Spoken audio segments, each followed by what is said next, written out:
귀한 이 감사의 또 제목을 나누고 있는 이런 상황에서 요한계시록의 또 심판의 이야기들을 이렇게 장황하게 하고 있기 때문에 참 오늘 여러모로 이렇게 마음이 좀 어려웠습니다. 그래서 주제를 정하고 원고를 정하고 몇 번을 이렇게 막 수정하다가 오늘 이렇게 이 자리까지 왔습니다.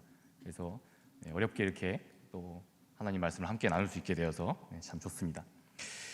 정신분석학자였던 프로이트라고 하는 사람이 있습니다. 이 사람의 후예인 자크 락강이라고 하는 철학자가 있습니다. 우리 사진을 잠깐 보겠습니다. 이 사람이 내가 생각하는 곳에 나는 없다라고 하는 이런 말을 한 적이 있습니다. 이 말은 앞선 시대의 철학자 데카르트라고 하는 사람이, 넘겨주세요 하나, 나는 생각한다, 고로 존재한다라고 하는 이 말에 딴지를 거는 그런 말입니다. 이 말에 대해서 의문을 품는 말입니다. 18세기 계몽주의 이후에 인간은 인간의 그 생각하는 능력, 바로 그 생각하는 그 힘에 대해서 특별히 그 능력을 발견하게 되었습니다. 당시까지만 해도 사람들은 교회에서 이야기를 하고 있는 대로 천국은 우리가 죽어서나 갈 수 있는 곳이다, 이렇게만 믿고 있었습니다. 그런데 계몽주의 이후에는 이런 생각들이 이제 뒤집히기 시작했습니다. 이제 천국은 우리가 죽어서 가는 곳이 아니라 우리 인간이 합리적인 이성과 또 우리의 의식의 능력을 통해서 우리 스스로 직접 만들 수 있다, 이렇게 믿게 된 겁니다. 그러한 생각에 찬물을 끼얹은 인류의 역사의 사건이 있습니다. 그것이 바로 두 차례의 1, 2차 세계대전이었습니다. 인류가 그린 천국은 이 세계대전에 비추어 보니까 철저하게 모두를 위한 천국이 아니었습니다. 그것은 자기 자신의 기쁨과 자신의 쾌락을 위한 그런 천국이었음을 역사의 뼈저린 교훈을 통해 알 수 있었던 겁니다. 락강은 계몽주의 이 시대가 인간 이성의 그런 능력에 대해서 너무 과대평가했다라고 그렇게 보았습니다. 계몽주의 시대가 정의한 그 인간의 합리적인 이성과 이 탁월한 이 의식, 바로 이것의 이 능력에 대해서, 그래서 락강은 내가 생각하는 곳에 나는 없다라고 말하면서 깐 겁니다. 이 말의 의미는 인간을 움직이는 힘은 결코 합리적인 이성이나 또 아주 탁월한 의식적 능력이 아니다라는 겁니다. 인간은 그보다 무의식적인 욕망에 따라서 할 짓 못할 짓, 인간으로서 도저히 해서 안 될 짓을 먼저 다 하고 보는 존재라는 겁니다. 그러면 인간이 언제 합리적 이성과 또 의식적인 능력을 쓰느냐? 그것은 자신의 그 행위에 대한 변명을 할 때 그때나 동원하는 것이 합리적 이성이다라고 본 겁니다. 그의 타당한 지적대로 그간 인류의 역사는 이러한 무의식적인 인간들의 욕망이 그대로 표출되고 지배적인 세계였습니다. 약자는 강한 사람에게 먹혀드는 그런 약육강식의 그런 논리가 그저 역사에서는 흘러왔을 뿐입니다. 물리적인 어떤 군사력, 그리고 사회적인 지위, 또한 오늘 우리 시대에는 자본력, 시대마다 그 시대의 권력을 가늠하는 척도만 달라졌을 뿐입니다. 지금도 여전히 약한 존재들은 자신의 자유와 권리를 자기보다 강한 사람들에게, 그 시대를 지배하고 있는 사람들에게 암암리에 헌신할 수밖에 없는 그런 구조 속에 살아갑니다. 오늘 이 말씀을 기록한 이 사도 요한도 이러한 사회적인 삶의 구조 속에서 그렇게 살고 있었습니다. 지금 도미티안이라고 하는 이 로마의 황제는 이 세상의 가장 막강한 이 로마 제국을 다스리고 있습니다.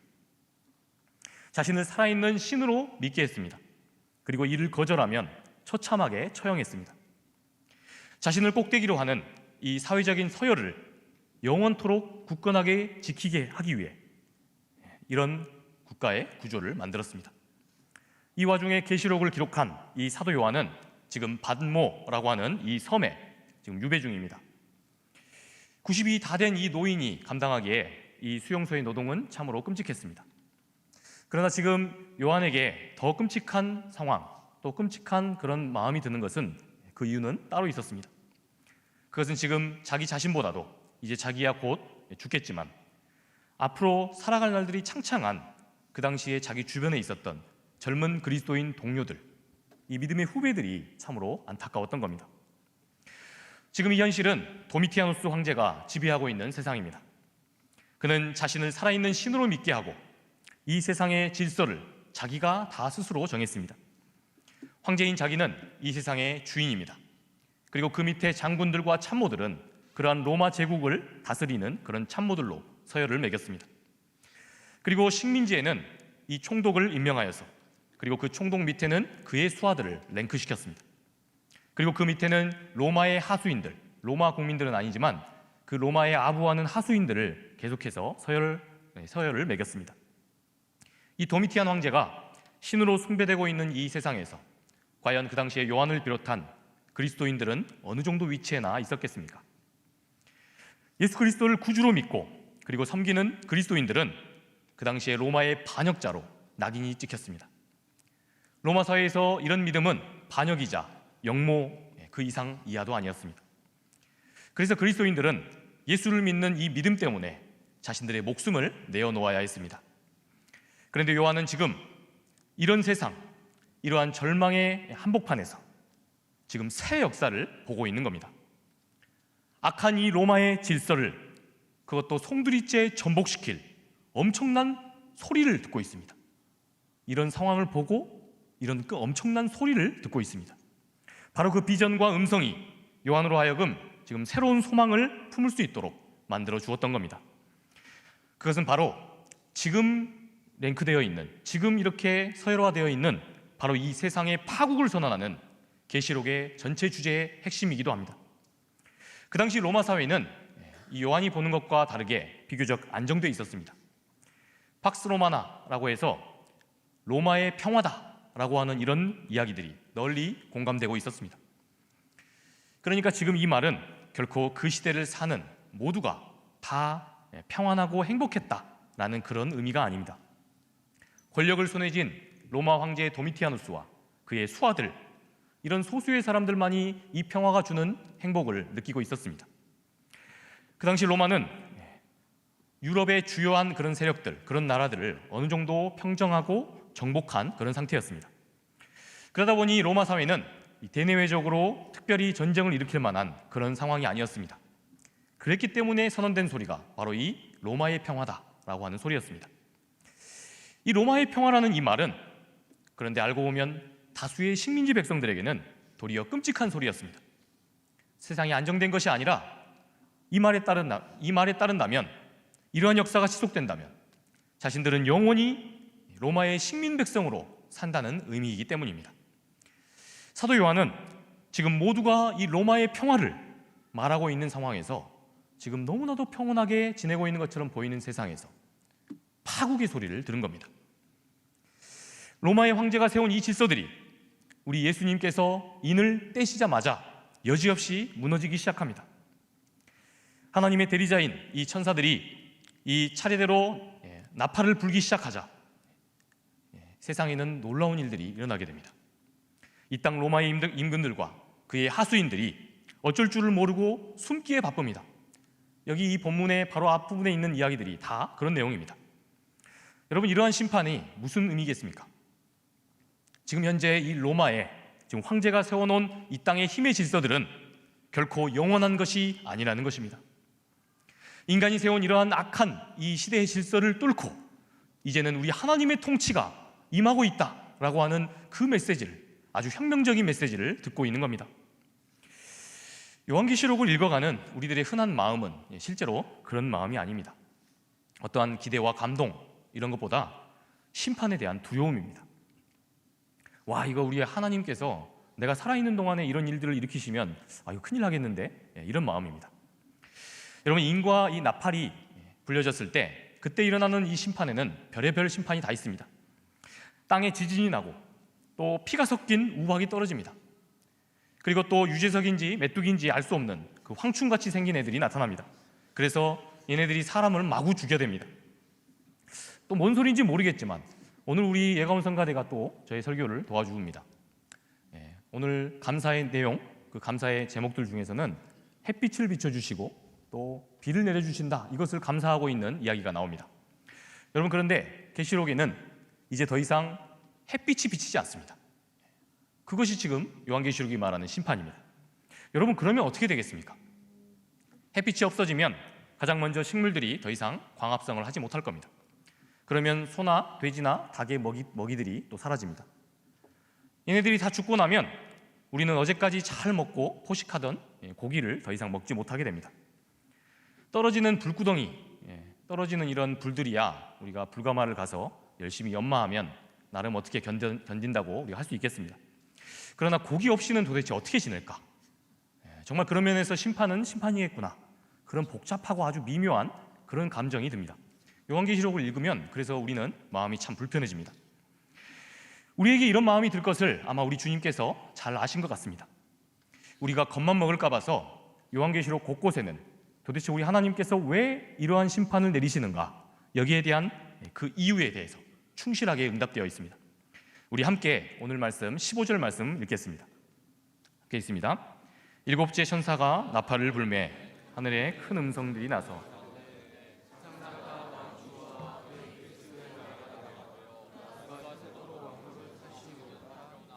아멘. 여러분, 앞서 말한 것처럼 앞에 있는 다른 천사들이 나팔을 불 때 땅에서는 엄청난 일들이 일어납니다. 그런데 일곱째 천사가 나팔을 불자 재앙이 일어나는 것이 아니라 큰 소리가 들렸다고 합니다. 그러니까 귀만 막으면 이것이 재앙이 아닌 겁니다. 그러면서 이 음성이 이런 내용이었습니다.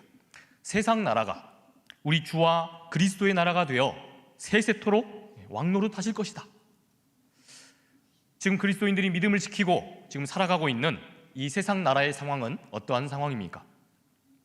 지금 누가 이 세상의 질서를 만들어내고 있고 또 지배하고 있습니까? 누가 이 세상 나라의 질서를 정했고 또 고귀한 개개인의 어떤 인격들의 그리고 그들의 삶의 가치를 너는 얼마짜리 인생이다, 너는 이만한 인생이다, 그렇게 평가하고 있습니까? 지금 인간 로마 황제입니다. 그 당시에 가장 싸움을 잘한다는 그 로마의 황제가 정한 겁니다. 그러니 당시 그 모든 사람들은 그에게 복종을 해야만 자신의 삶에도 행복이 보장될 수 있겠구나, 그렇게 생각하고 있었습니다. 여기에 반기를 들거나 만일에 아니요 라고 외친다면 그 사람은 지금 당장이라도 끌려가서 처참하게 죽임을 당합니다. 그런데 지금 이 계시록의 말씀은 철저하게 여기에 대해서 아니요 라고 선언하고 있는 겁니다. 그 세상 역사에 대한 근본적인 믿음에 대하여 의문을 제기하고 딴지를 걸고 있는 겁니다. 그러면서 지금 이 세상 한복판에서 자행되고 있는 이 끔찍한 이 지배적인 악과 또한 구조적인 이 악에 대해서, 이 병리에 대해서 세세하게 진단하고 있습니다. 그리고 이것을 철저하게 나쁜 거라고 고발하고 있습니다. 지금 자신을 신이라고 말하고 있는 이 로마의 황제는 결코 세상의 주권자가 아닙니다. 그는 하나님의 통치하심, 이 통치하심의 심판을 받아서 결국 망하게 될 한낱 인간에 불과하다라고 선언하고 있는 겁니다. 그러므로 이러한 질서 속에서 자유와 권리를 빼앗긴 사람들, 이 사람들은 지금 당장 우리 주님의 위로를 받아야 마땅합니다.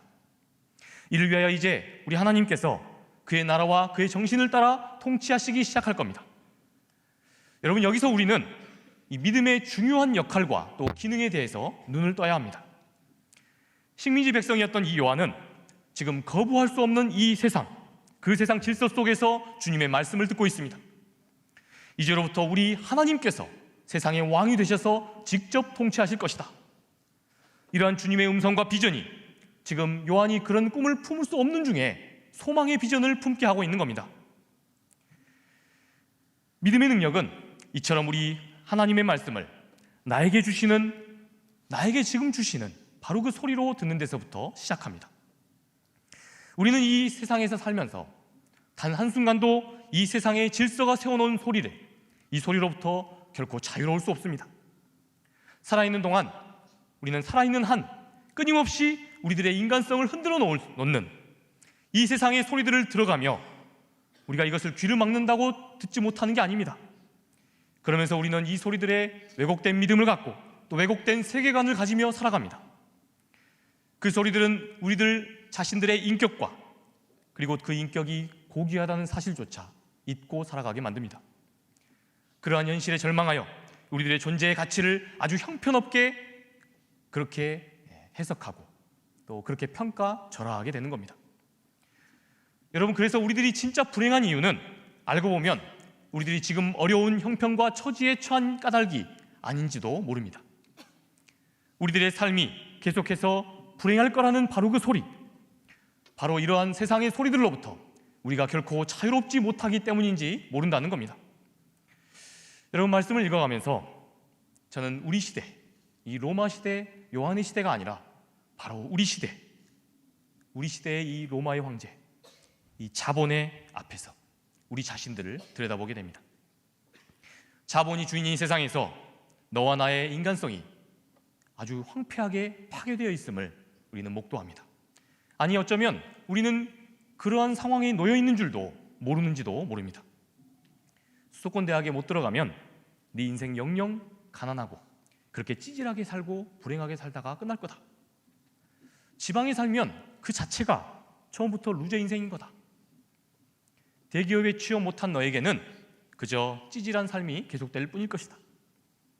너 이 정도의 가격대는 아파트에 살지 못하면 너 실패한 인생이다. 변변하고 안정적인 직장도 없으면서 무슨 사랑을 꿈꾸느냐. 그런 네가 가정을 이룬다면 네 가정은 영영 불행할 것이다. 돈도 없으면서 자녀를 많이 낳으면 그 자녀들이 너를 평생 원망하며 그렇게 살아갈 것이다. 우리들은 이 계시록이 기록된 시대보다 어쩌면 더 끔찍한 세상을 살고 있는지도 모릅니다. 자본주의 시대를 살아가는 우리들은 우리 시대의 로마 황제, 이 자본의 소리에 계속해서 철저히 굴복하며 그렇게 살아갈 것을 요구받습니다. 그런데 여러분, 이 요한계시록은 이러한 우리들의 신념에 대해서 의심해보라고 말합니다. 누가 자본이 주는 이 유익을 덜 누리는 사람이 불행한 인생이다, 그렇게 정의할 수 있겠느냐는 것입니다. 누가 가난한 집 부모에게서 태어나서 그렇게 흙수저로 태어나면 그 인생 영영 불행할 것이다, 그렇게 확증할 수 있느냐는 것입니다. 우리는 그 어느 시대보다도 이러한 가장 강력한 그러한 악마의 소리를 듣고 살아가고 있는지 모릅니다. 이러한 악한 소리들로부터 우리가 자유롭지 못하는 그런 상황 속에 놓여 있습니다. 그런데 지금 바로 계시록은 바로 그런 삶을 살아가는 우리에게 선언합니다. 이제 이 세상 황제가 세운 이 힘의 질서는 결국 망하고 말 것이다. 지금부터 우리들을 통해 우리 하나님께서 세상을 직접 통치하시기 시작할 것이다. 여러분, 기독교인들은 이 말씀을 믿고 이 세상 질서 속에서 우리 하나님의 통치하심을 바라보고 살아가는 사람들입니다. 여러분, 그런 의미에서 이 계시록의 비전은 결코 세상 끝에 대한 그러한 막연한 비전이 결코 아닙니다. 우리가 늘 고백하는 주기도문의 그 기도의 내용이 있습니다. 뜻이 하늘에서 이룬 것 같이 이 땅에서 우리 하나님 아버지의 질서가 이 땅에서 이루어지기를 바라나이다. 바로 이것을 우리가 살아가고 있는 현실 속에서 소망하는 그 신앙입니다. 예수님이 갈릴리에서 보여주신 그 하나님 나라는 여러분 어떤 나라였습니까? 장차 우리가 죽어서 갈 저 멀리 있는 하늘에 있는 천국이었습니까? 사람이 있는 모습 그대로 존재 그 자체로 소중하게 여김을 받는 것, 여러분 이 땅에서 이루어졌던 현실이었습니다.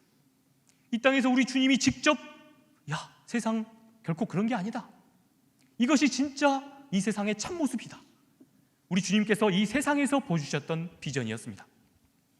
사람이 조건 없이 사랑하고 그리고 아껴주며 배려하는 삶, 그것이 원래 인간의 삶이었다. 바로 우리 주님께서 이 땅에서 보여주셨던 비전인 것입니다. 사랑하는 상당의 청년 여러분, 오늘 7번째 나팔을 불었을 때 보여주셨던 바로 그 주님의 계시록의 비전이 여러분들의 인생의 비전이 되실 수 있기를 축복합니다. 여러분, 이러한 주님의 비전이 보이고 말씀이 들리는 사람들은, 여기서 웃겨서 좀 죄송한데, 시몬스 침대 같은 사람입니다. 도대체 뭔 드립이냐? 어떤 그 세상의 악마 같은 소리들에도 결코 흔들리지 않습니다. 네, 죄송합니다. 어둠의 질서가 지배하는 그 현실 중에도 그는 묵묵히 주어진 자기의 길을 갑니다. 이 세상이 뭐라고 그 사람을 너 바보 같은 길이다, 너 그 형편없는 삶이다, 너 그렇게 하는 거 그거 찌질한 삶이다, 여러분 그런 소리에 결코 흔들리지 않습니다. 여러분, 그래서 우리 주님께서는 진리가 너희를 자유롭게 할 거다라고 말씀하신 겁니다. 진리에 있다 살아가는 사람은 그 어떤 세상의 소리와 악한 질서에도 결코 휘둘리지 않습니다. 여러분, 여기에 결코 연연하지 않습니다. 거기에 매이지 않으며 자유롭게 된다는 겁니다. 여러분, 이 세상을 살면서 여러분들을 주눅들게 만들고, 또한 여러분들의 마음을 불편하게 만들고, 여러분들을 참으로 슬프게 만드는 그러한 소리들은 무엇입니까? 여러분, 그 소리들 앞에 의연하게 맞서시기를 주님의 이름으로 축복합니다. 여러분, 우리는 지금 오늘 주일을 추수감사주일로 지키고 있습니다. 만물이 결실을 맺고 있는 이 가을이라는 계절이 어쩔 때는 우리들을 참 초라하게 느끼기도 합니다. 모든 생명이 풍성하게 자신의 삶의 열매들을 맺습니다.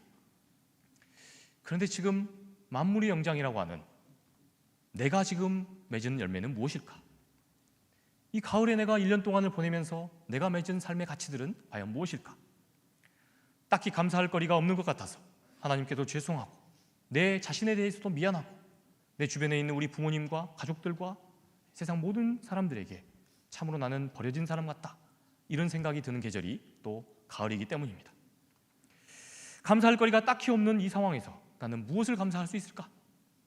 그런데 오늘 하나님 말씀 16절과 17절을 우리가 한번 읽어보겠습니다. 함께 읽습니다.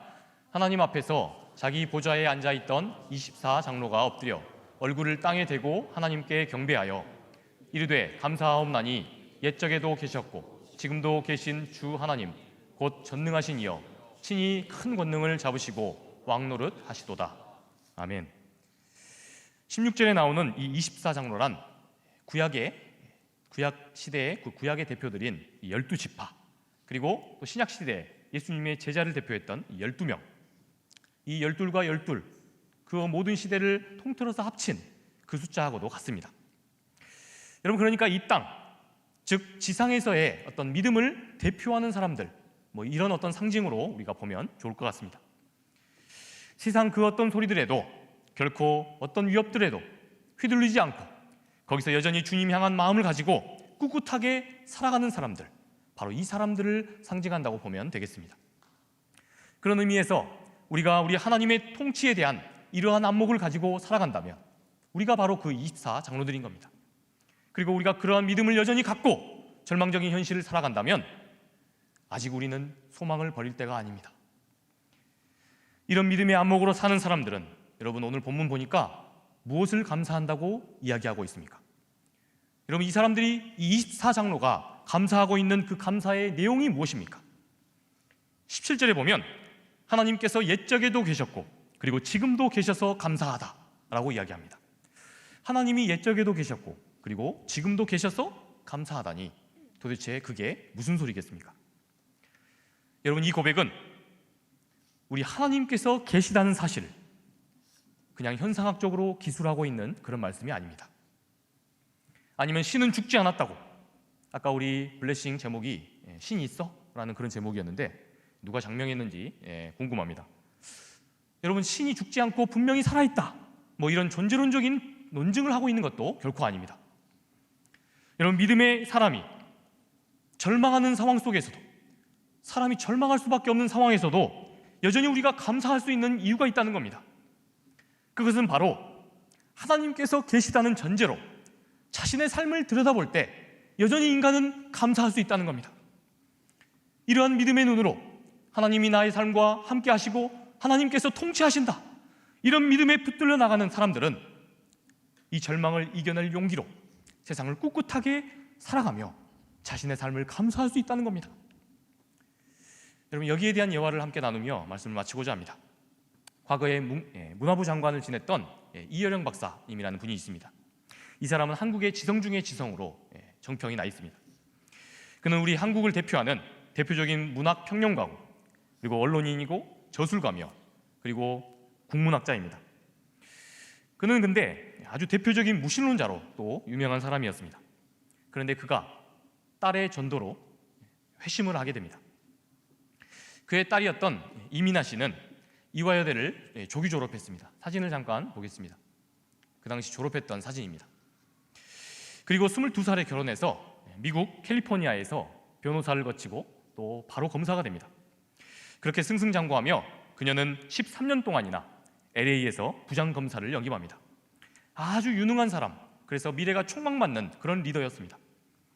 그런데 그런 그녀에게 아주 끔찍한 일들이, 그것도 거짓말처럼 연속해서 불행이 닥칩니다. 결혼 5년 만에 그녀는 남편과 이혼을 하게 됩니다. 그리고 두 번째 남편과 다시 결혼해서 다시 안정적인 삶을 꾸리나 했습니다. 그런데 그런 와중에 암 판정을 받게 됩니다. 그리고 몇 년이 지나면서 재차 암이 2차례, 3차례 그렇게 재발하게 됩니다.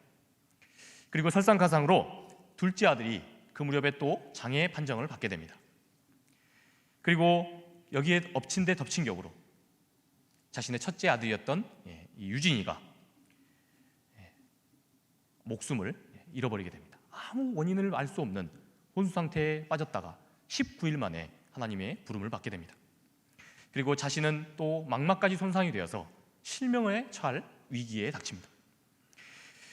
이민아 씨는 이러한 어려움 중에 그 당시에 살아계신 하나님을 만납니다. 이후에 그녀는 목사가 되어서 하나님을 간증하는 삶을 끝으로 하나님의 부르심을 받게 됩니다. 여러분, 그런데 놀랍게도 이 과정 중에 우리나라에서 무신론자를 대표하는 지성인이었던 바로 이 아버지 이혜령 박사가 회심하고 세례를 받습니다.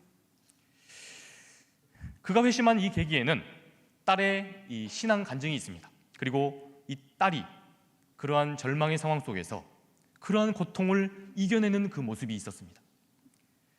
그는 자신의 삶을 회고하면서 딸이 죽고 난 이후에 여러 가지 책을 썼습니다. 이것을 회고하면서 이렇게 말했습니다.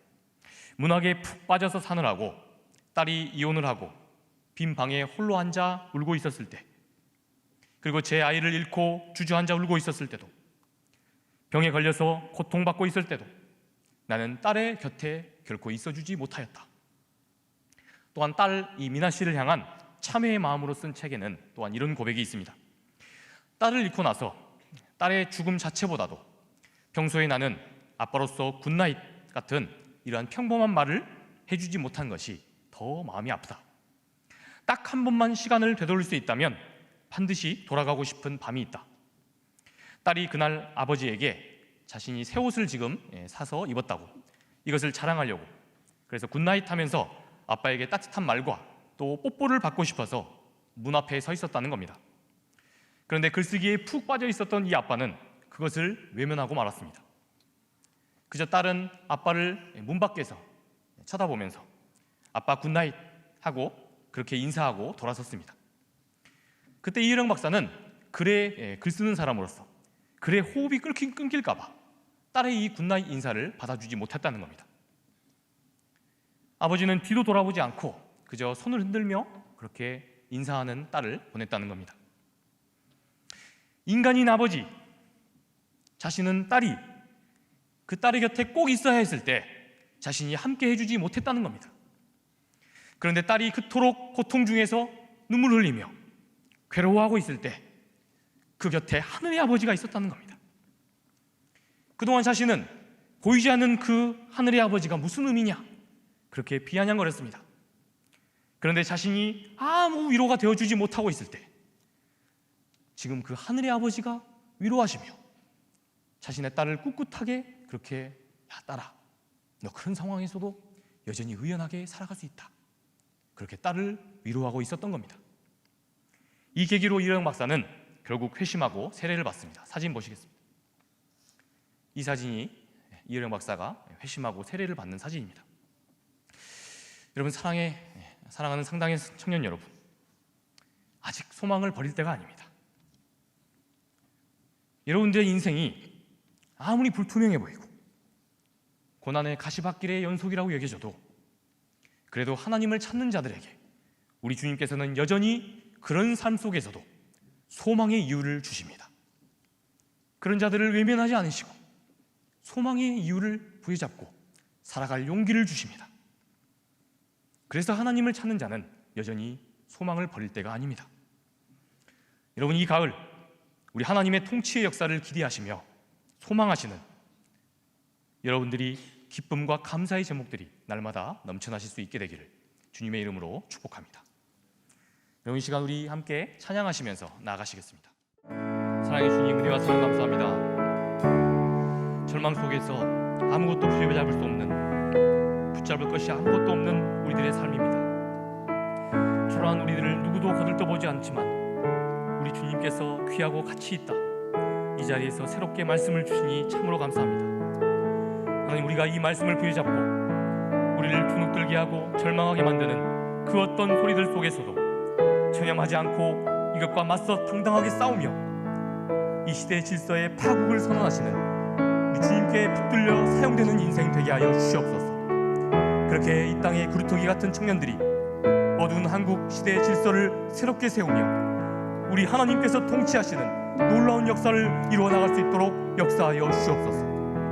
그렇게 이 자리에 모인 귀한 상당의 청년들을 우리 주님께서 쓰실 줄 믿사오며 사랑이 많으신 우리 구주 예수님 이름으로 감사하며 기도합니다. 이제는 우리 구주 예수 그리스도의 은혜와 하나님 아버지의 크고 극진하신 사랑하심과 성령 하나님의 극진하신 사랑하심이 이 자리에서 선언된 그 파국의 소식에 하나님께서 세우신 그 질서에 입각하여 새로운 삶 살아가기를 소망하며 용기 붙들고 살아가기 원하는 이 자리에 모인 우리 모든 상당의 청년들 머리머리 위에, 그리고 우리 한국 사회 위에 지금부터 영원토록 함께하옵시기를 간절히 축원하옵나이다. 아멘.